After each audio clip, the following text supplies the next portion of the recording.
तो दोस्तों एक बार फिर से आप लोगों के सामने रीजनिंग की बहुत ही इंपॉर्टेंट और शानदार वीडियो लेकर के हर बार की तरह इस वीडियो में भी हम लोग टॉप 20 क्वेश्चन को सॉल्व करने वाले हैं। ये जो आपके टॉप 20 क्वेश्चन है आप SSC railway bank UP police constable BRRP और बहुत सारे जो गवर्नमेंट जाके एग्जाम होते हैं या फिर एंट्रेंस के एग्जाम होते हैं उन्हीं में पूछे जाते हैं। हर क्वेश्चन को दोस्तों हम लोग बेसिक कंसेप्ट और ट्रिक के साथ सीखने वाले हैं।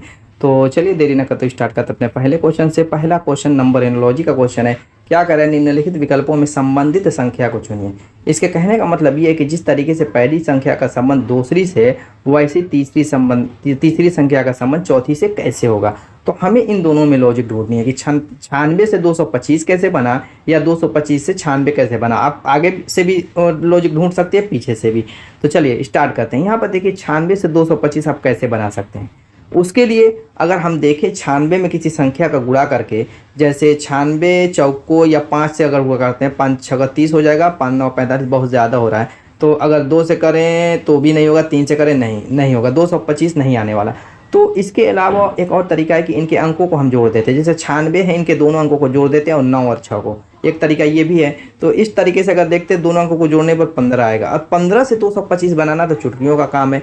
जिन बच्चों को 1 से लेकर के 20 तक का स्क्वायर याद है वो समझ गए होंगे कि 15 से 225 कैसे बनेगा, क्योंकि 15 का स्क्वायर करने पर ही 225 आता है। देखिए जिस लॉजिक से ये आया है, जितना प्रोसेस हमने इसमें किया है, सेम तरीका इसमें अप्लाई करेंगे, कोई हट करके आप नहीं करेंगे। तो चलिए 57 को उठा लेते हैं और इनके दोनों अंकों को जोड़ लेते हैं। हो जाएगा 12, 12 का स्क्वायर करेंगे तो हो जाएगा 144। यानी कि आपका आंसर कितना आना चाहिए, 144, 144। देखिए option 2 is the right answer. Clear. चलिए अगला देखते हैं। यहाँ पर सीरीज का क्वेश्चन है। इसमें क्या है, यहाँ पर मिसिंग संख्या पूछ रहा है। तो इसके लिए हम क्या करते हैं, जब भी सीरीज का क्वेश्चन दिया रहा है तो उसमें हम देखेंगे ये किस पैटर्न में आगे बढ़ रही है, घट रही है, बढ़ रही, हो क्या रहा है। इसमें बहुत टाइप के इसमें भी क्वेश्चन आते हैं। कहीं कहीं 2 सीरीज बनानी पड़ती है, कहीं कहीं तो 3 सीरीज। पिछली वीडियो में मैंने कराया 3 सीरीज बना। चलिए यहाँ पर देखते हैं क्या हो रहा है। यहाँ पर देखिए 2 से 3 हुआ, +1 हुआ, 3 से 5 हुआ तो आप कहेंगे कि +2 हुआ, और 5 से 8 में कितना प्लस हो रहा है, +3 हो रहा है, और 8 से 13 में +5 हो रहा है। यहाँ तक तो आप सोचे होंगे कि बड़ा आसान है, 1 प्लस हुआ, 2 प्लस हुआ, 3 प्लस हुआ, लेकिन आगे 5 प्लस कर दिया। यहीं पे गलती कर दिया है। यहाँ पे ये गलती नहीं किया, बस कि हमारा दिमाग अब गलत सोचने पर मजबूर हो गया, क्योंकि हम चल रहे थे 1 2 3 के क्रम में। अगर यहाँ पे 4 आया होता तो आगे 5 हम जोड़ सकते थे, लेकिन क्या हुआ, यहाँ पे डायरेक्ट 5 आ गया। अगर इस हिसाब से देखें, जैसे पहले 1 1 प्लस हो रहा था और फिर 2 प्लस हो गया, यहाँ पर देखिए इन दोनों में 2 का अंतर हो गया, तो उस हिसाब से देखो तो यहाँ पे 7 प्लस होना चाहिए। अगर इस लॉजिक से देखें तो 7 13 में 7 जोड़ते हैं तो 20 है, जो कि ऑप्शन में आपका कहीं नहीं दिख रहा है, यानी 7 नहीं जुड़ेगा, कुछ और ही लॉजिक इसमें लगी हुई है। चलिए देखते हैं। उसके लिए यहाँ पर देखिए किया गया, पहले 1 जोड़ा फिर 2 जोड़ा, ठीक है। इसके बाद जब ये तीसरे नंबर पर आया तो इन दोनों को, 1 और 2 को पीछे वाले को जोड़ दिया गया है। जोड़ने पर 3 आया तो उसको अगले वाले में जोड़ दिया गया। इसी तरीके से फिर क्या किया गया कि 2 और 3 को जोड़ा गया तो ये 5 हो गया, इस 5 को फिर अगले वाले में जोड़ा गया है। फिर यही काम हम आगे करेंगे, यानी 3 और 5 को जोड़ेंगे तो कितना आ जाएगा, 8 आ जाएगा, और इसी 8 को हम आगे ऐड कर देंगे, यानी +8 के रूप में। तो 13 × 8 21 हो जाएगा। Option 1 is the right answer. Clear. Next blood relation का क्वेश्चन देखिए। ब्लड रिलेशन के क्वेश्चन को दोस्तों हम कड़ियाँ जोड़ करके हर वीडियो में बताता हूँ, कड़ियाँ जोड़ करके कैसे करते हैं वो समझिए। कह रहा है कि एक व्यक्ति का परिचय देते हुए एक औरत ने कहा, एक व्यक्ति है यहाँ पर, ठीक है, इसका परिचय दे रहा है और ये एक औरत कह रही है। ये औरत कह क्या रही है इस व्यक्ति के बारे में, उस पर ध्यान दीजिए। देखिए कड़ियाँ जोड़ करके करेंगे, कभी भी आंसर गलत नहीं आएगा। और इसमें क्या क्या और चीज़ों पर ध्यान देना वो भी मैं बता रहा हूँ। कह रहा है कि उसकी पत्नी, यानी कि इस व्यक्ति की पत्नी, औरत क्या कह रही है, उसकी पत्नी यानी इस व्यक्ति की पत्नी, मेरे पिताजी की, यानी इस औरत के पिताजी की, क्या कह रही है औरत कि उस व्यक्ति की पत्नी, यानी जो व्यक्ति है उसकी पत्नी, और मेरे पिताजी की, यानी इस औरत के पिताजी की इकलौती पुत्री है। यानी कि ये पत्नी जो इसकी है, इसकी औरत के पिताजी की इकलौती पुत्री। इस पे ध्यान दीजिएगा, इकलौती पुत्री पे। इकलौती पुत्री पे मैं ध्यान देने के लिए क्यों कह रहा हूँ, इसलिए कह रहा हूँ दोस्तों, क्योंकि सिर्फ मात्र यही एक पुत्री है, जो ये इसकी पत्नी है, इसके पिताजी की यही एक पुत्री है। उसके अलावा इसको कोई पुत्र होगा वो अलग बात है, वो हमसे हमें नहीं लेना देना है। इकलौती एक ही एक पुत्री है। तो क्या करे, बताएं कि उस व्यक्ति का उस औरत से क्या संबंध है, यानी ये व्यक्ति जो है, ये व्यक्ति इस औरत का क्या लगेगा, पति लगेगा, ससुर लगेगा, भाई, या क्या लगेगा। तो इस कंडीशन में हम क्या करेंगे, देखिए मैंने कुछ कहा था कि कुछ चीज़ों पे आपको फोकस करना, ध्यान देना है। जब भी ऐसा रहे तो इसको, अपनी औरत को जो है, आप मान लीजिए आप खुद हैं, आप हो सकता है औरत ना हो, जैसे आप स्त्री ना हो, पुरुष हों, तो उससे मायने नहीं रखता। उसको अपने ऊपर जब देखिए, अपनी नज़र से देखेंगे तो सारी चीज़ें क्लियर हो जाएंगी। अगर आप सोचेंगे उस औरत की नज़र से देखेंगे, उसमें जो बना हुआ ये आपका सिर्फ ये जो लिखा हुआ, उस नज़र से देखेंगे तो समझ में नहीं आएगा। अपने ऊपर रख लीजिए, सारे रिश्तों को कि आप समझिए वो औरत हैं, ठीक है, ये आपके पिताजी हैं, ठीक है। आपके पिताजी की जो ये पत्नी है इकलौती पुत्री। अब एक चीज़ मुझको बताइए कि आपके पिताजी की जो इकलौती पुत्री होगी वो कौन होगी? आपके पिताजी की, आप अगर उनकी पुत्री हैं तो आप कहेंगे कि मैं वो खुद होंगी, यानी कि आप अपने पिताजी की इकलौती पुत्री तो मैं खुद होंगी, क्योंकि एक ही पुत्री है वही मैं ही होंगी, यानी ये औरत अगर आप हैं तो, ठीक है। तो वही ये पत्नी का काम कर रही है, यही पत्नी जो है अब इसके पिताजी की इकलौती पुत्री हो गई। अब ये पत्नी जो है इस आदमी की, इस व्यक्ति की है। तो दोस्तों जब इस व्यक्ति की पत्नी, तो ये औरत क्या होगी? इसकी पत्नी ही होगी। तो जब इसकी पत्नी होगी तो व्यक्ति इसका क्या होगा? पति हो जाएगा। कितना शानदार तरीके से क्लियर हो गया। Option 4 is right. नेक्स्ट, घड़ी का क्वेश्चन कह रहा है यदि किसी घड़ी में 12:40 हो रहे हैं तो इस स्थिति में घंटे और मिनट की सुई के बीच के कोण की माप क्या होगी? कितना कह रहा है? 12:40। देखिए पहले चीज़ 40 का मतलब यहाँ पर मिनट वाली सुई 8 पर होगी, 8 पर होगी, और घंटे वाली सुई क्या होगी? जैसे मान लीजिए 12 है तो 12 से आगे होगी, यानी ये अगर 1 है तो ये करीब, ये मान लीजिए थोड़ा सा और ये होगी, सही ढंग से मतलब मान लीजिए इतना ही करीब, ठीक है। 12:40 क्या होता है? 12:30 के आगे, 12:30 के आगे थोड़ा सा होगी। तो ये आपका एंगल पूछ रहा है, ये वाला इधर ही का कोण बनेगा, तो ये वाला एंगल पूछ रहा है। तो इसमें दो तरीका काम करेगा। पहले तो हम क्या करेंगे, इसको पहले सीधे 12 पर रख के एक कोण निकालेंगे पूरा 12 पर, फिर ये जो एक्स्ट्रा कोण बन रहा है मिनट वाला 40 मिनट की वजह से जो आगे बढ़ रही है उसका अलग तरीके से निकालेंगे। तो इसका रूल क्या होता है वो जान लेते। देखिए 1 घंटे में जो घंटे और मिनट की सुइयाँ वो 30 डिग्री का कोण बनाती हैं, और 1 मिनट में 1/2 डिग्री का कोण बनाती हैं। दो कंडीशन होती है, 1 मिनट में घंटे और मिनट की सुइयाँ एक दूसरे के बीच जो कोण बनाएंगी वो 1/2 डिग्री का, और 1 घंटे में 30 डिग्री का। इसको तो अपने दिमाग में, अपने दिमाग में चारों तरफ बैठा लीजिए, इसका बहुत ज़्यादा यूज़ होता है, ठीक है, इस टाइप के क्वेश्चन में। अब चलते हैं इस पे। देखिए अब 8 के बाद आप आएंगे 9 पे, 9 के बाद जाएंगे 10 पे, 10 के बाद जाएंगे 11 पे, यानी 8 से 12 बजे के बीच कितना घंटा हो रहा है? आप कहेंगे कि 4 आवर, 4 घंटा हो रहा है। देखिए 8 के बाद 9 1 घंटा, 10 2 घंटा, 11 3 घंटा, 12 4 घंटे। 1 घंटा में 30 डिग्री का कोण बन रहा है, तो 4 घंटे में कितने डिग्री का कोण बनेगा? आप कहेंगे 120 डिग्री का।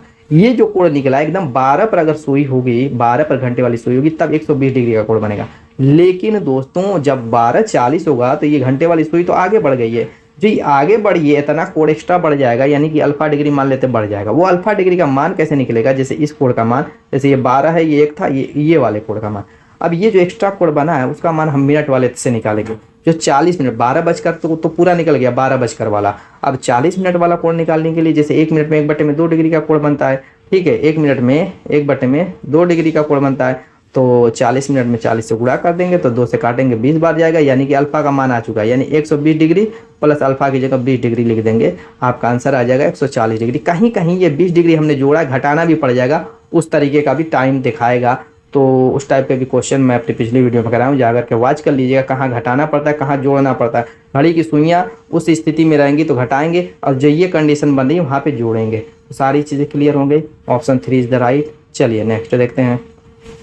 कैलेंडर का क्वेश्चन है, कह रहा है सुरेश राजेंद्र से 314 दिन बड़ा है। पहला अल्फाबेट लेंगे, सुरेश का एस ले लेंगे, राजेंद्र का आर ले लेंगे, और समीकरण द्वारा इसको अभी सॉल्व कर लेते हैं। कैलेंडर के क्वेश्चन को हम लोग समीकरण द्वारा सॉल्व करेंगे। कह रहा है कि सुरेश जो है राजेंद्र से 314 दिन बड़ा है, ठीक है, इस तरीके से लिख देंगे, राजेंद्र से 314 दिन बड़ा है, प्लस के रूप में बना दिया।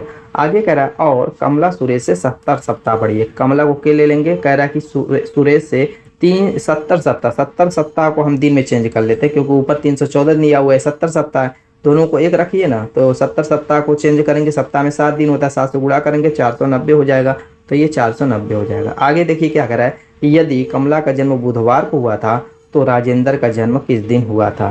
क्या कह रहा है? कमला का जन्म बुधवार को हुआ था तो राजेंद्र का जन्म, यानी इन दोनों में हमें रिलेशन देखना है। सुरेश से कोई मतलब ही नहीं, सुरेश को हम क्या करते हैं, समीकरण से गायब कर देते हैं। तो इसके लिए हम क्या तरीका अपनाई करेंगे, यहाँ से सुरेश की वैल्यू उठा करके इस दूसरे समीकरण में रख देंगे, यानी कमला के बराबर हो जाएगा राजेंद्र प्लस 314 प्लस 490। क्लियर हो गई ये बात? अब जोड़ लीजिए, कमला बराबर हो जाएगा आपका राजेंद्र प्लस 804, यानी कि कमला जो है राजेंद्र से 804 दिन बड़ी है। कमला का जन्म किस दिन हुआ था? बुधवार को हुआ था। तो दोस्तों राजेंद्र का जन्म किस दिन होगा, उसके लिए क्या करेंगे, जितनी बड़ी कमला है, जैसे 804 दिन बड़ी है कमला राजेंद्र से, उसमें हम सप्ताह 7 से भाग दे देंगे। सप्ताह में 7 दिन होता है, 7 से भाग दे दीजिए, तो 7 एक अन्य 7 आएगा, फिर 1 को उतारेंगे, फिर 0 को उतारेंगे, फिर 7 एक अन्य 7 ही जाएगा, फिर 3 को उतारेंगे, 4 लास्ट में बचा, 7 5 35, 4 बजाएगा, 7 चौको 28, 6 आएगा। जो ये शेष बचा हुआ उसी को हम उठा लेंगे और इस बुधवार में से घटा देंगे। क्यों मैं घटा रहा हूँ, देखिए छोटे वाले का निकाला है, जैसे राजेंद्र छोटा है और राजेंद्र का दिन पूछ रहा है, तो घटाएंगे। अगर राजेंद्र का दिन देकर के कमला का दिन पूछता और कमला बड़ी होती तो यहाँ पर जोड़ते। दो तरीका है, इसको भी समझिए बारीकी से। छोटे वाले व्यक्ति का अगर निकालना रहेगा तो घटाएंगे, और बड़े वाले बंदे का निकालना रहेगा जो उम्र में बड़ा है तो वो वहाँ पे जोड़ेंगे। चीज़ का ध्यान दीजिएगा। तो बुधवार में से ये जो शेष आएगा वही उसी से ही काम चलाएंगे और किसी से नहीं, भागफल से कोई मतलब नहीं रखना है। तो ये जो शेष 6 आया उसको हम क्या करेंगे, घटाएंगे। तो घटाने का तरीका दिन में से ये है कि दोस्तों अगर जोड़ना रहेगा तो बुधवार के आगे उतना दिन गिन लेंगे, अगर घटाना है तो बुधवार के पीछे उतना दिन जाएंगे, तो बुधवार के पीछे 6 दिन जाएंगे तो मंगलवार आ जाएगा। क्लियर। नेक्स्ट हम यहाँ पर देखिए फिगर से रिलेटेड क्वेश्चन है, क्या है इसको समझिए पहले। कह रहा वैकल्पिक आकृतियों में से ऐसी आकृति का चयन कीजिए जो इस प्रश्न आकृति की श्रृंखला को जारी रखे। यानी यहाँ पर कौन सी आकृति आएगी, जिस पैटर्न में ये आगे बढ़ रहे हैं उस हिसाब से हम चलिए चेक करते हैं। पहली आकृति में देखिए आपकी बॉडी अंडे के रूप में है और उसके ऊपर जो है आपका चेहरा लगा हुआ है, इस कार्टून का नाक भी है और पूरी आंखें भी हैं, पूरा चेहरा एक बॉडी पे रखा हुआ है, ठीक है, बगैर हाथ पैर का। दूसरी आकृति में जब आगे हम बढ़े हैं तो इस आकृति में बाएं साइड का एक हाथ बढ़ गया है, कार्टून का एक हाथ बाएं साइड का बढ़ गया। फिर तीसरी आकृति में आगे बढ़े हैं तो दाहिनी साइड का एक हाथ बढ़ गया, यानी एक एक अंग बढ़ रहा है, अंग का एक एक हिस्सा कह सकते हैं, जिससे दोनों हाथ में से पहले एक हाथ बढ़ा फिर दूसरा हाथ बढ़ा, फिर आगे जो बढ़ेगा तो एक ही चीज़ बढ़ेगी, अंग का एक ही हिस्सा बढ़ेगा। कौन सा बढ़ेगा वो हम ऑप्शन से चूज़ करेंगे। जैसे पहले ऑप्शन में देखिए सारी चीज़ें आपकी ये तीसरे फिगर जैसी है, सिर्फ यहाँ पर एक पैर बढ़ गया तो मुझको तो ये ठीक लग रहा है, लेकिन अभी ठीक मत लगाइएगा क्योंकि हो सकता है कि इससे बेस्ट हो ऑप्शन आपका। यहाँ पर तो बहुत ज़्यादा बढ़ा है, ये गलत हो गया। यहाँ पर दो बढ़ गया पैर तो एक ही पैर बढ़ेगा एक बार में, क्योंकि एक एक हाथ बढ़ा था वैसे एक एक पैर बढ़ गया तो ये भी गलत हो गया। इसमें भी देखिए सिर्फ एक पैर बढ़ा है, देखिए इसमें भी। तो अब यहाँ पर पहला सही होगा कि चौथा सही होगा, अब आप लोग फटाफट कमेंट कीजिए कौन सा सही होगा। देखिए हाथ में जब पहला हाथ देखेंगे तो आपके बाईं साइड वाला बढ़ा है, ठीक है, तो उस हिसाब से हम बाईं साइड वाला जिसमें पैर बढ़ा है पहली मरतबा वही चूज़ करेंगे, यानी कि ऑप्शन 4 वाला। देखिए बाईं साइड का पहले हाथ बढ़ाते तो बाईं साइड का पहला वाला पैर बढ़ेगा, तो option 4 is the right answer, 1 is the wrong. ठीक, चलिए नेक्स्ट। यहाँ पर कह रहा है मिसिंग संख्या क्या होगी। मिसिंग संख्या देखिए पजल वाले में बहुत ज़्यादा दिक्कत होती है। दिक्कत ये होती है बच्चों को कि इधर से सॉल्व करें कि इधर से सॉल्व करें, इधर से सॉल्व करें कि इधर से सॉल्व करें, यही सबसे बड़ी दिक्कत होती है, यही प्रॉब्लम खड़ी करती है। तो मैं तरीका बता रहा हूँ। देखिए जिधर बड़ी संख्या दिखे जैसे 45, 126, 160 उधर ही चलिए, यानी कि मंजिल हमारी नीचे की तरफ है। इस तरीके से बढ़ेंगे, इस तरीके से हम लॉजिक ढूंढेंगे, ठीक है। तो चलिए ढूंढते हैं। अब यहाँ पर हम चलेंगे इस साइड से, जिधर मिसिंग संख्या उस साइड से नहीं, इस साइड से अभी नहीं जाएंगे क्योंकि हमें लॉजिक पहले इस साइड से ढूंढनी है। इस साइड से चलिए चेक कर लेते हैं। जैसे 15, 3 और 1 से हम 45 कैसे बना सकते हैं जोड़ करके। देखिए 15, 3, 18, 19, 19, 3, 57, 19, 2, 38, नहीं बनेगा 45। तो गुणा करके देख लेते हैं, 15, 3, 45, 1, 45, यानी सबका अगर आपस में गुणा कर दे तो 45 आ जाएगा। इसी तरीके से 9, 7, 63, 63, यानी सबका आपस में गुणा कर दे तो 126 आ जाएगा, कोई डाउट नहीं। तो यही काम यहाँ पर भी करेंगे, इसको x मान लेते हैं। तो संख्या का पहले गुणा कर लेते हैं, 8 चौको 32 हो जाएगा, 32 का x में गुणा करेंगे 32 x हो जाएगा, यही बराबर कितने के 160 के, ठीक है। x बराबर क्या हो जाएगा 160 बटे में 32 जाएगा कितनी बार 5 बार, option 4 is the right. Next यहाँ पर कह रहे हैं निम्नलिखित शब्दों में केवल एक अक्षर जोड़ देने से प्रत्येक शब्द का अर्थ पूर्णतः बदल जाता है, वो अक्षर कौन सा है। यानी कि जैसे इंच, ईयर, एयर, आम, ये ऑलरेडी अर्थपूर्ण शब्द ही हैं। इंच आप जानते हैं मापने वाला जो पैमाना, एयर कान, एयर हवा, तो ये सारी चीज़ें जो है अर्थपूर्ण है। लेकिन फिर भी कह रहा है कि इसमें TRPB में से आगे या पीछे नहीं कह रहा कि जो है इसमें लगाना किधर है, आगे लगाना कि पीछे जोड़ना है, वो आप अपने हिसाब से जोड़ करके चेक कर लीजिएगा, ठीक है, कहीं पर भी जोड़े।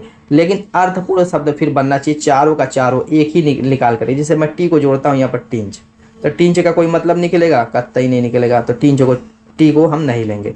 सब में देखिए ऐसा नहीं है कि आप जैसे टीयर यहाँ पर अगर लगा दे, टीयर का चलिए मतलब निकल रहा है तो यहाँ पे 3 जगह नहीं निकल रहा है तो टी को हम ले लेंगे, कतई नहीं लेंगे। अब यहाँ पर भी होना चाहिए, अब टेयर में भी होना चाहिए। टेयर क्या होता है, कुछ नहीं, तो इस तरीके से सब में होना चाहिए। अगर पहले नहीं तो बाद में भी लगा के देख लेते हैं, तो ये भी मतलब नहीं है, ये क्या है इंच, ठीक है। तो यहाँ से ये फेल हो गया पहला। दूसरा आपका देख लेते हैं, जैसे रिंच है, इसका मतलब निकल रहा है जो चाबी होती है कसने वाली। लेकिन अगर हम यहाँ पर देखें तो रेयर कुछ मतलब निकल रहा है, रेयर, राम कुछ मतलब निकल रहा है। चलिए पहले अगर जोड़ने पर ना निकले तो बाद में भी देख ली, इंच मतलब निकल रहा है, नहीं निकल रहा है। तो इस तरीके से अर्थपूर्ण मतलब निकलना चाहिए। दूसरा भी फेल। तीसरा उठाते हैं तो यहाँ पर पिंच, देखिए इसका मतलब निकलता है पिंच। देखिए इसमें क्या होता है कि अगर आप किसी भी एग्जाम की तैयारी करें तो आपको लैंग्वेज की भी नॉलेज होनी चाहिए, इंग्लिश और हिंदी की, ठीक है। तो इसमें आसानी होती है, इस टाइप के क्वेश्चन में मीनिंग वगैरह आपको याद होनी चाहिए। तो यहाँ पर पिंच जो है इसका मतलब होता है चुटकी, जो आप लेते हैं चुटकी वाली चुटकी, ठीक है। अब यहाँ पर अगर इसमें देखें पियर लगा करके, तो पियर का भी सब मतलब होता है, इसका मतलब होता है नाशपाती जो आप खाते हैं फ्रूट वाली। और पेयरा मतलब तो आप तो जानते ही हैं, इसमें कोई दिक्कत ही नहीं, जोड़ा जो होता है। और ये पाम भी जानते हैं, जो आपकी हथेली होती है, ठीक है। तो यानी कि पी को हमने अगर जोड़ा तो सबके अर्थ पूरा शब्द निकल गया। Option 3 is the right answer. Next, तीसरा और दूरी का क्वेश्चन है, कह रहा 5 लड़कियां पूरब की ओर मुख करके एक कतार में खड़ी हैं। देखिए पहली चीज़, कभी भी अगर पूरब इधर है, पश्चिम इधर है, उत्तर इधर है, दक्षिण, कुछ चीज़ें ध्यान दीजिए मेरी बातों का। पूरब और पश्चिम की तरफ अगर खड़ा करे लड़की लड़के जो भी हैं दिशा दूरी में, उसको हमेशा आप उत्तर मान के चलिए, सिर्फ दक्षिण को छोड़ करके। दक्षिण अगर है तो दक्षिण ही रहने दीजिए, उसमें कोई बहुत ज़्यादा फर्क नहीं पड़ेगा। लेकिन पूरब पश्चिम वाले में आपके दाएं बाएं में बहुत ज़्यादा कन्फ्यूज़न हो जाएगी, जिससे आपका आंसर गलत हो जाएगा, ठीक है। तो इस चीज़ का हमेशा ध्यान दीजिएगा, पूरब पश्चिम को उत्तर में चेंज कर दीजिएगा। तो यहाँ पर कह रहा है कि 5 लड़कियाँ पूरब की तरफ मुख करके खड़ी हैं, तो मैं पूरब की तरफ अगर ऐसे मुख करके खड़ा कराता हूँ ऐसे, तो दोस्तों यहाँ पर दिक्कत क्या होगी कि अब दाएं बाएं में थोड़ा सा आपको ऐसे घूम घूम करके देखना पड़ेगा, किसका दाया किधर है, किसका बाएं किधर है, तो ये दिक्कत होती है। तो एक काम करते हैं, इसको हटाते हैं, ठीक है। मान लेते हैं पूरब को क्या है, उत्तर है, यानी उत्तर की जगह पूरब को रखेंगे, तो पूरब कहाँ आ जाएगा, इस तरीके से क्या एंटी क्लॉकवाइज घुमा दीजिए पूरे को 90 डिग्री। तो पूरब, उत्तर की जगह पूरब, पश्चिम की जगह उत्तर, नीचे आपका पश्चिम चला जाएगा और इधर दक्षिण आ जाएगा। तो अब हिसाब से अगर मतलब दिशाएं पूछेगा तो अब इस हिसाब से आंसर देंगे, ठीक है। लेकिन दिशा ना पूछ करके क्या पूछ रहा है वो तो अलग बात है, देखेंगे। चलिए अब देखते हैं, इसको हमने उत्तर मान लिया, तो उत्तर के लिए इस तरीके से 5 लड़कियां खड़ी होंगी, 5 लड़कियां ऐसे उत्तर की तरफ मुख करके खड़ी होंगी। इसका फायदा ये है, मैं बता देता हूँ क्यों मैं ऐसा कर रहा हूँ। जिधर आपका दायां है उसका भी दायां होगा, जिधर आपका बायां है उसका भी बायां होगा। दाएं बाएं का कभी भी कंफ्यूजन उत्तर दिशा में अगर है तो कभी भी कंफ्यूजन नहीं होती है दाएं बाएं की, बस इसीलिए मैं ये काम कर रहा हूँ, वरना कोई ज़रूरत नहीं थी करने की। दाएं बाएं के कंफ्यूजन में ही फेल हो जाता है मामला और आंसर गलत आ जाता है। चलिए अब चलते हैं किधर दोस्तों, अपने क्वेश्चन की तरफ। कह रहा है सविता, सविता नाम की एक लड़की। देखिए सबके अल्फ़ाबेट को हम पहले वाले अक्षर को लेंगे, जैसे सविता को हम एस से दर्शाएंगे, ठीक है। तो कह रहे सविता उषा तुलसी और उर्मिला के बाईं ओर है। क्वेश्चन को भी पढ़ने का तरीका है, अगर ऐसे पढ़ सविता उषा तुलसी और उर्मिला के बाईं ओर है तो समझ ही में नहीं आएगा कौन किसके बाईं ओर है। तो ये देखिए कामा दिया हुआ है यहाँ पे, तो उस हिसाब से पढ़े, सविता कह के रुक जाइए क्योंकि यहाँ पे कामा दिया हुआ है नीचे वाला।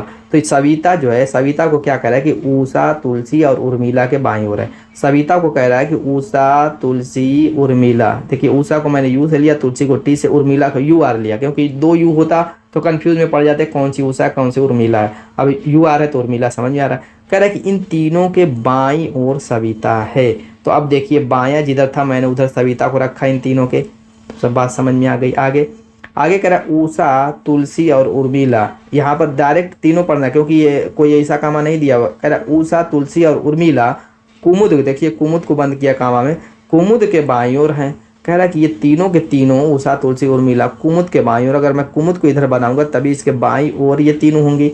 यानी इससे ये पता चला गया कि सविता इस छोर पे, क्योंकि 5 बंदियां हो चुकी हैं, सविता इस छोर पे है और कविता जो है ये आपकी कौन सी है, कुमुद, कुमुद जो है दोस्तों दाएं छोर पे, बाएं छोर पे सविता, कुमुद दाएं छोर पे। अब बाकी उर्मिला तुलसी उषा उर्मिला कैसे होंगी, ये ज़रूरी नहीं कि यहीं पे होंगे, हो सकता है कि इनका पैटर्न अलग अलग हो, वो तो मैंने अपने हिसाब से चेंज कर दिया। हो सकता है उर्मिला इधर हो, उषा इधर हो, तुलसी इधर हो सकता है कि तुलसी आपके बीच में हो और उर्मिला इधर हो, उषा इधर हो, कहीं पर भी हो सकता है। तो क्वेश्चन में भी सारी बातें क्लियर करेगा, टेंशन मत लीजिए। चलिए आगे पढ़ते हैं। आगे कर उर्मिला जो है उषा और तुलसी के बीच में, देखिए मैंने कहा क्या कहा, उर्मिला को कह रहा है कि उषा और तुलसी के बीच में है। बात क्लियर हो गई, इस तरीके से मैंने रखा। आगे और पढ़िए, अभी और हो सकता है कि तुलसी और उषा की पोजीशन इधर उधर हो सकती है, कोई क्लियर थोड़ा ना है।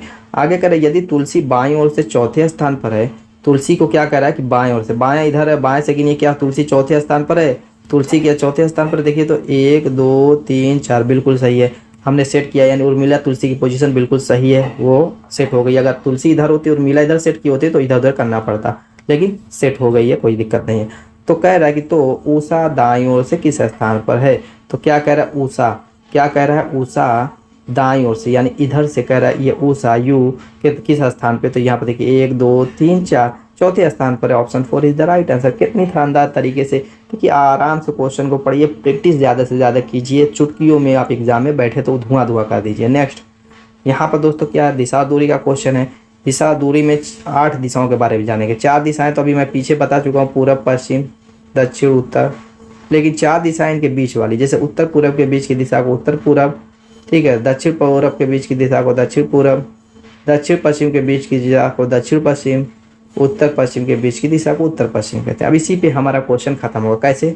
चलिए देखिए, ललित पूरब की ओर 8 किलोमीटर जाता है। क्या कह रहा है कि ललित जो है पूरब जिधर है उधर ले जाएंगे। ललित पूरब की ओर क्या कह रहा है? 8 किलोमीटर जाता है। आगे कह रहा है इसके बाद वो दक्षिण पश्चिम की ओर मुड़कर पुनः 8 किलोमीटर जाता है। दक्षिण पश्चिम कहाँ मैंने बनाया है? देखिए यहाँ पे मैप में देखिए, दक्षिण पश्चिम यहाँ पे, तो उसी दिशा में ही दक्षिण पश्चिम की दिशा में मोड़ना है। कह रहा है कि फिर दक्षिण पश्चिम की दिशा में 8 किलोमीटर जाता है। आगे कह रहा है इसके बाद पुनः वो उत्तर पश्चिम की ओर मुड़ करके 8 किलोमीटर जाता है। उत्तर पश्चिम की तरह इधर है, यानी कि उत्तर पश्चिम जिधर है उधर हम मोड़ेंगे, यानी कि इस तरीके से मुड़ करके कह रहा है कि उत्तर पश्चिम की ओर 8 किलोमीटर जाता है। आगे कह रहा है कि बताएं कि अभी वो अपने प्रारंभिक स्थान से किस दिशा में है। अब सोचेंगे कि 8 इधर चला, 8 इधर चला, तो 8 चल करके यहाँ पे आना चाहिए, यानी कि मिल जाना चाहिए, एक समबाहु त्रिभुज बना देना चाहिए। मैं कहूँगा कि ऐसी बात नहीं है। समबाहु त्रिभुज, चलिए आप सोच रहे हैं आपकी भी सोच सही है, तो उसके लिए चेक करेंगे क्या सही है कि नहीं।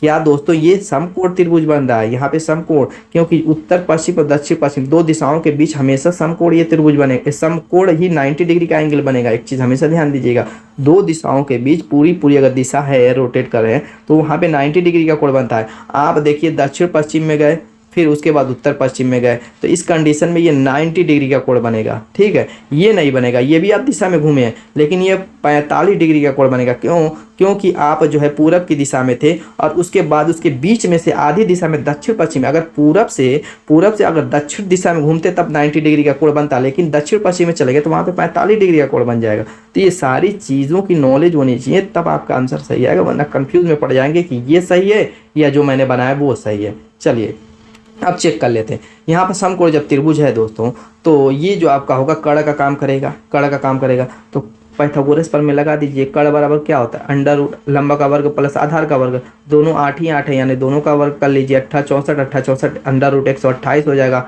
और ये आपका 128 देखिए 121 से थोड़ा सा ज़्यादा है, यानी 11 दशमलव समथिंग आएगा। 11 दशमलव समथिंग आएगा, निकाल लीजिएगा। ठीक है, 11 11 में 121 और बचा आपका 7, 11 दशमलव समथिंग आएगा। और ये 8 दिया हुआ है, तो कैसे वहाँ पे होगा? हर हाल में दोस्तों ये यहाँ तक ये एक्स्ट्रा बढ़ेगा 3 पॉइंट समथिंग, तभी 11 दशमलव समथिंग जोड़ने पर आएगा। तो कैसे हो सकता है ये? ठीक है, फेल हो गया। मेरा वाला सही है, आप अगर सोच रहे थे तो गलत साबित हो गया। चलिए ठीक है, अब हमें ये बंदा स्टार्टिंग में यहाँ पर था, पहुँचा है यहाँ पर, तो ये वाली दिशा पूछ रहा है। कौन सी दिशा पूछ रहा है? ये वाला। कह रहा है कि बताएं कि अभी वो अपने प्रारंभिक स्थान से किस दिशा में। प्रारंभिक स्थान स्टार्टिंग पॉइंट ये था, अब इधर है, तो इधर कौन सी दिशा है? पश्चिम है। Option 3 is the right answer. मैंने कहा शुरू ही में कि क्वेश्चन को हम बेसिक कंसेप्ट के साथ जानेंगे ताकि कहीं डाउट ना हो, हवाई ना बने। नेक्स्ट 22 का क्वेश्चन कह रहा दिए गए पासा में से संख्या 4 के विपरीत कौन सी संख्या होगी? 4 यहाँ पर है, 4 यहाँ पर है, 4 के विपरीत पूछ रहा है। तो सबसे पहले हम चेक करेंगे कौन सा पासा है। इसके लिए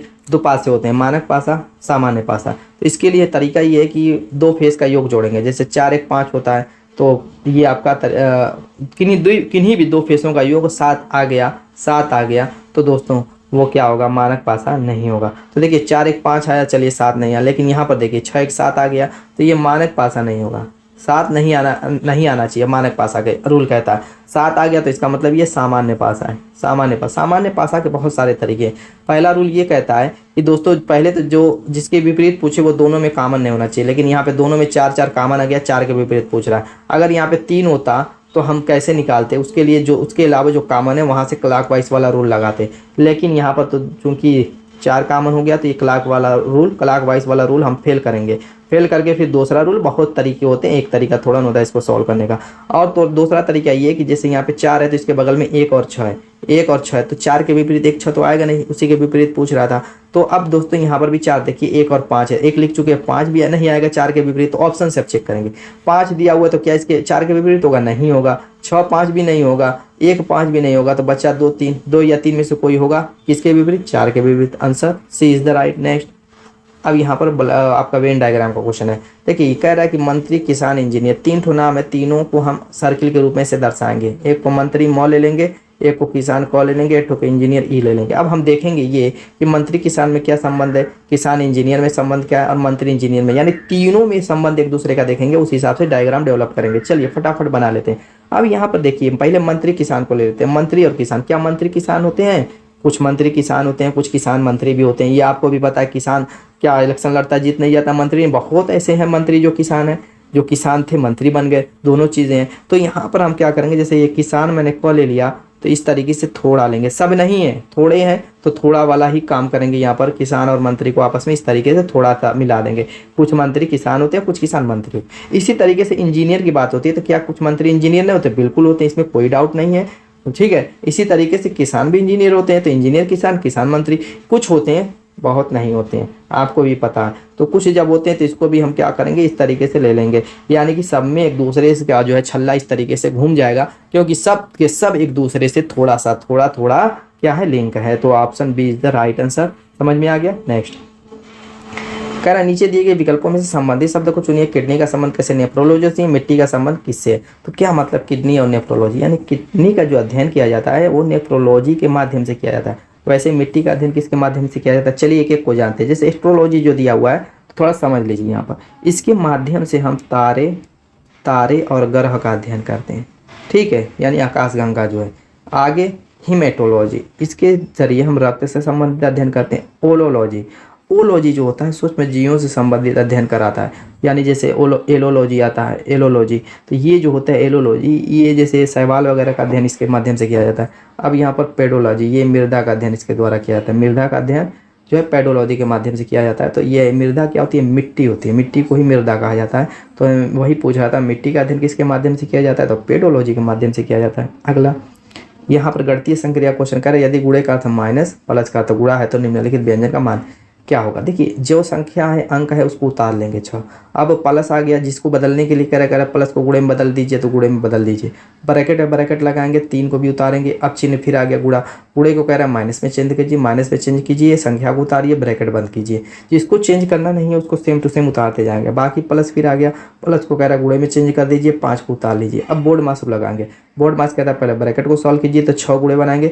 ब्रैकेट को सॉल्व करने का तरीका ये है कि उसके अंदर को पहले खत्म कर दीजिए, जितना भी है घटाना जोड़ना जो भी है। तो 3 में से 1 को घटाएंगे 2, ब्रैकेट भी खत्म, गुणा बनाएंगे 5। अब गुणा करना है तो सिर्फ गुणा ही है, तो गुणा कर दीजिए, 6 दूना 12, 5 60 हो जाएगा। Option C is the right. Next यहाँ पर क्या निम्नलिखित शब्दों का सही तार्किक अर्थपूर्ण क्रम चुनिए, यानी कौन से सही क्रम में दिए हुए हैं उसी को हमें चूज करना है। पढ़िए, देखिए मूंगफली है, मूंगफली के आगे चूहा दिया हुआ है, इससे ये पता चल रहा है कि मूंगफली को चूहा खाता है, ठीक है। चूहा के आगे सांप दिया हुआ है, यानी इससे पता चल रहा है कि चूहे को सांप खाता है। सांप के आगे बाज दिया हुआ है, यानी सांप को बाज खाता है। तो ये तो क्रम मुझको ठीक लग रहा है, इसी क्रम में तो होता है, आपके सामने सब कुछ हो रहा है। लेकिन चलिए इसको सही पट्टी लगाते हैं, लेकिन हो सकता है इससे बेस्ट कुछ हो तो वो भी देख लेते हैं। जैसे चूहा है, चूहे को मूंगफली खाती है, गलत बात। चूहा है, चूहे को सांप खाता है, चलिए ठीक है। सांप को मूंगफली खाती है, गलत बात।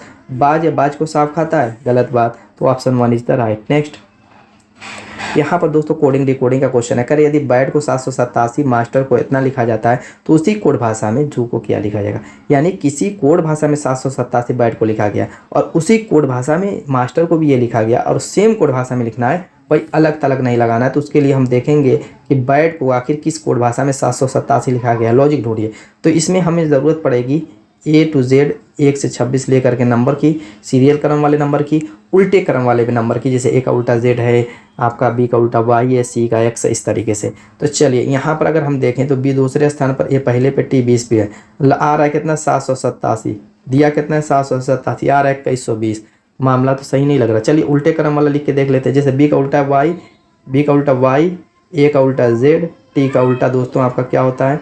T का उल्टा हो जाएगा 20 और 7 G हो जाएगा।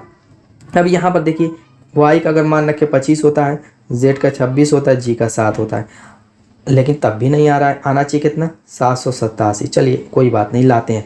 एक तरीका और है, जैसे 2 अंक की जो संख्या 25 है, इनके दोनों अंकों को जोड़ देते हैं, 5 2 7 हो जाएगा। इसी तरीके से 26 है, इसके दोनों अंकों को जोड़ देते हैं, 8 हो जाएगा। और जो एक अंक वाला है उसके अंक तो है नहीं, एक को एक ही वैसे ही एक अंक के रूप में ही रहने देते हैं, 7 को 7, 787 आ गया। मास्टर को भी वैसे ही सेम करते हैं। मास्टर को हम क्या कहते हैं? सेम। M का उल्टा N होता है, A का उल्टा Z होता है, और S का उल्टा दोस्तों आपका हो जाएगा 19, 19 7, 7 1 8, यानी H हो जाएगा। T का उल्टा आपका होता है G, E का उल्टा होता है V, R का उल्टा होता है I। अब सबकी नंबरिंग कर दीजिए। N 14वें स्थान पर, थोड़ा सा नीचे करते हैं। N 14 पे, Z 26 पे, H 8 पे, G 7 पे, V 22 पे, I 9 पे। 2 अंक वाले अंकों को जोड़ लेते हैं। जैसे 14 है तो 4 1 5 हो जाएगा, 26 है, 6 2 8 हो जाएगा। एक अंक वाले को वैसे उतार दीजिए 8, 7 को यूं ही उतार दीजिए 7, 22 के दोनों अंकों को जोड़ दीजिए 2 2 4 और ये 9 को वैसे ही लिख लीजिए। 5 88 7 49, 5 88 7 49, बचा हुआ जू। जू का जो है देखिए जेड का उल्टा ए और जो है ओ का उल्टा आपका एल होता है, ओ का उल्टा एल। नंबरिंग कर दीजिए 1 12 एल का 12। अब यहाँ पर एक को तो एक ही रहने दीजिए और 12 को 1 2 3 हो जाएगा, 3 133। Option B is the right. Clear. Next यहाँ पर देखिए दोस्तों मिसिंग अल्फ़ाबेट निकालने के लिए कह रहा है। इसका तरीका क्या है, इसको कैसे सॉल्व करेंगे, हम करेंगे पहला पहला लेंगे सबका। जैसे सी से जी बना, जी से के की जगह ओ आ गया, ओ की जगह आगे क्या आएगा, तो इसके लिए हम नंबरिंग कर देंगे। जैसे सी तीसरे पे, जी 7वें पे, के 11वें पे, ओ 15वें पे। अब हम ये देखेंगे कि 3 से 7 कैसे बना, तो आप कहेंगे कि +4, 7 से 11 में भी +4, 11 से 15 में भी +4, नेक्स्ट में भी +4 होगा तो 19 आएगा। 19वें स्थान पर एस होता है। पहला निकल गया, आप दूसरा लेंगे। जैसे डी के बाद आई, आई के बाद एन, एन के बाद एस, DINS। देखिए दोस्तों कहीं कहीं 3 3 दिया रहता है, कहीं कहीं 4 4 अल्फ़ाबेट के रूप में दिया रहता है, कहीं कहीं संख्या भी उसमें डाला रहेगा, अल्फ़ाबेट भी रहेगा। हर टाइप का क्वेश्चन होता है, इसी रूल से चलेंगे। पहला पहला उठाएंगे, दूसरा दूसरा उठाएंगे, संख्या तो संख्या संख्या उठाएंगे, तीसरा तीसरा उठाएंगे। चलो इस क्रम में चलेंगे, कभी भी डाउट नहीं होगा, कोई ना आंसर गलत आएगा। अब देखिए डी 4थे पे, आई 9वें पे, एन 14वें पे, एस 19 पे। अब देखिए किस क्रम में बढ़े, 4 से आपका 9 रहा है +5, 9 से 14 +5, 14 से 19 +5, नेक्स्ट में +5 करेंगे 24 हो जाएगा, 24 में x होता है यानी हो गया SX। Option A is the right. Next दर्पण प्रतिबिंब। देखिए दर्पण वाले में कैसे रूल काम करता है सॉरी यहाँ पर देखिए R है, तो ये कैसे क्या करेगा कि इसका दर्पण प्रतिबिंब ये लेफ्ट टू राइट ऐसे R घूम जाता है। लेकिन दोस्तों ये सिर्फ एक अक्षर या एक संख्या के लिए होता है। अगर यही शब्द के रूप में है तब क्या होगा, जैसे आपका DTR है, ठीक है, ये क्या होगा, तो ये पूरा पहले लेफ्ट टू राइट घूमेगा यानी RTD होगा, फिर उसके बाद ये अपने आप में एक एक लेफ्ट टू राइट घूमेंगे यानी R ऐसे हो जाएगा, T का तो ऐसा ही रहेगा दर्पण प्रतिबिंब, D ऐसे घूम जाएगा। ये आपका सही है। इसी रूल से ही हम निकालेंगे करें निम्नलिखित शब्द का दर्पण प्रतिबिंब दिए गए विकल्प से चुनिए। तो इसका दर्पण प्रतिबिंब हम निकालेंगे तो ये पहले पूरा का पूरा लेफ्ट टू राइट चेंज हो जाएगा यानी के से स्टार्ट होगा। तो के वाला 3 है, ये काट दीजिए, ये बी से स्टार्ट ही नहीं होगा। तो के वाला जब स्टार्ट होगा तो फिर क्या क्या होगा, पलटेगा, के भी अपने आप में पलट जाएगा। ठीक है, पहले तो पूरा का पूरा जैसे APODN 1 5 6 9 एक इस तरीके से होगा। फिर अब KAP जितने हैं सब अपने आप में एक एक तो पलटेंगे, तो ये आपका के सीधा ये गलत हो जाएगा। यहाँ पर देखिए के उल्टा हो गया, ठीक है, बारी बारी देखते जाइए। अब ए आ गया, ए पलटेगा ऐसा ही रहेगा, ठीक है, P पलट गया, ठीक है, O पलटेगा तो ऐसा ही रहेगा, ठीक है, D पलटा, ठीक है। अब N यहाँ पर सीधा है और पलटेगा तो ऐसा होगा, तीसरा गलत हो गया क्योंकि उसमें N सीधा है। N का दर्पण प्रतिबिंब चौथे वाला जैसा है वैसा बनेगा, तो ऑप्शन 4 इज द। बड़ा वाला जो रहेगा जैसे इतने बड़े बड़े उसको आप ऑप्शन से चेक कर लीजिएगा। छोटा अगर दिया रहता, छोटा भी दिया रहता तो उसको आप जो मैंने ये ट्रिक बताई है उस ट्रिक से सेकेंडों में सॉल्व कर लेंगे तो भी हो जाएगा, उसको भी ऑप्शन से आप चेक कर सकते हैं। तो ऑप्शन बहुत बेस्ट तरीका है। ठीक है, नेक्स्ट यहाँ पर जो है काउंटिंग फिगर से रिलेटेड है। देखिए इस टाइप का फिगर वाला क्वेश्चन बहुत ज़्यादा वायरल है यूट्यूब पर, लेकिन ये जो आप लोगों के सामने इतना जटिल जो दिया उसको कैसे सॉल्व करेंगे वो समझिए। जैसे 1 2 3 4 5 6 है, एक फॉर्म बना लेते हैं, ये 7। अब ऐसे मान लीजिए 7 हो 20 हो 15 हो, कितना भी खाना हो उससे फ़र्क नहीं पड़ता, सब में एक ट्रिक काम करेगी। जैसे 1 2 3 4 5 6 7 इस तरीके से नंबरिंग करेंगे। जो सबसे बड़ा है 7 उसको उठा लेंगे, उससे एक ज़्यादा 8 का गुणा करेंगे और 2 से भाग देंगे, 2 से काटेंगे, 4 बार 7 चौक 28। ये होता है दोस्तों 60 का ट्रिक, जो है क्रमागत संख्याओं को जोड़ने की ये जो आपकी शॉर्ट ट्रिक होती है। ऐसे भी आप जोड़ सकते हैं, जैसे 7 6 13 13 5 18 18 4 22 22 और 3 25 2 27 1 28 ऐसे भी जोड़ सकते हैं, 28 आएगा। लेकिन ये तरीका अगर बड़े मतलब 20 खाना दे दे 25 खाना दे दे उसमें अगर निकालना रहेगा तो आप सेकेंडों में इस तरीके से निकाल सकते हैं। तो चलिए इस तरीके से इस रूल से हम इसको कैसे सोल्व करेंगे। इसको बेस देंगे, पहला बेस लेंगे इस तरीके से, इस बेस से हमारी जो आकृति बन रही है उस पर ध्यान दीजिए। जैसे इस तरीके से सारे लाइनिंग है तो इसमें नंबरिंग करेंगे, जैसे 1 2 3 4 5 6 7 7 नंबरिंग है, 7 वाला हम निकालें 28 यानी इसमें 28 त्रिभुज बनेगा। ठीक है, फिर सेकंड बेस लेंगे, ये इससे जो बनेगा ये आपकी आकृति बनेगी, यहाँ तक जाएगी। इसमें देखिए जो खाना बना उसमें नंबरिंग कर दी 1 2 3 4 5, जो लीजिए 5 9 3 12 2 14 15 यानी कि इसमें कितने बने 15। अब उसके बाद जो है दोस्तों इस बेस को लेंगे, एक एक बेस को लेते जाएंगे। इस बेस को लेंगे तो इसमें नंबरिंग कर दी 1 2 3, तो 3 है तो 3 2 5 1 6, यानी कि इसमें 6 त्रिभुज बनेंगे। अब ये लास्ट में इस बेस को लेंगे तो इसमें सिर्फ एक ही खाना एक त्रिभुज बनेगा, यानी कि यहाँ पर एक लिखेंगे, सबको जोड़ दीजिए। 8 5 13, 13 7 20, 2 2 4 1 5, 50। इस तरह आंसर आपका देखिए option 3 is the right answer. अगर आपको ट्रिक नहीं मालूम रहती, ऐसे डायरेक्टली इसको अगर काउंट करते तो कभी नहीं काउंट कर पाते दोस्तों, आपका कभी आंसर सही नहीं आ पाता। तो इस ट्रिक से आप धुआं कर देंगे। चलिए अगला, ये आप लोगों के लिए यहाँ पर क्या निम्नलिखित आकृति में से प्रश्न चिन्ह के स्थान पर कौन सी आकृति पूरा करेगी, यानी कि इस आकृति को पूरा करना, यहाँ पे कौन सी आकृति ऑप्शन से हमें रख करके पूरी करेंगे। चलिए इसका आंसर तो आप कमेंट कीजिए, बहुत आसान है, कुछ है नहीं दोस्तों। आपको चेक करना है कि किस तरीके की इस आकृति ये किस टाइप से बनी हुई है, कौन कौन से फिगर इसमें सही पोजीशन पे किस पोजीशन पे है, उस हिसाब से उस आकृति को यहाँ से उठाएंगे और वहाँ पे फिट करके आप देख लीजिएगा और आकृति को पूरा करके आंसर कमेंट कीजिएगा। तो दोस्तों उम्मीद है कि वीडियो पसंद आएगी, मिलेगा शानदार धमाकेदार ठीक है साहब नेक्स्ट वीडियो में, तब तक के लिए बाय बाय।